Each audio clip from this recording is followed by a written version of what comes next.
So if somebody quits drinking alcohol, can they actually then become deprived of it? The answer is yes. There's a well-researched phenomenon known as the alcohol deprivation effect. What this means basically is that when someone experiences an alcohol use disorder and then they abruptly quit drinking, what happens is that their brain goes into deprivation mode and it begins to crave and desire alcohol. This happens because when we have alcohol use disorder, it changes our brain, and our brain mistakenly equates alcohol to a survival need. So when the brain mistakenly is equating alcohol to a survival need and it does not have alcohol in the system, for a lot of people, they will begin to crave alcohol, think about it, obsess on it, and for many of us, it actually leads to a relapse. There's a well-known statistic that 80% or more of people will relapse in the first 6 months after alcohol treatment. And this is primarily due to craving and desire for alcohol because, again, by the time we experience alcohol use disorder, it's changed our brain. It's no longer a logical choice because it's impacting this more primitive part of our brain that is responsible for our survival.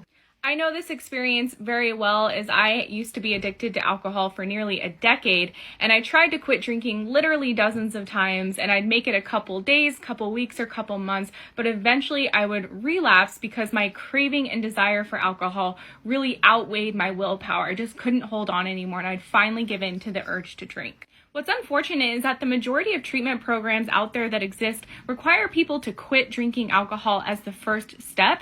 And like I mentioned earlier, the success rate of that is pretty abysmal, where 80% or more of people will relapse in the first 6 months after alcohol treatment.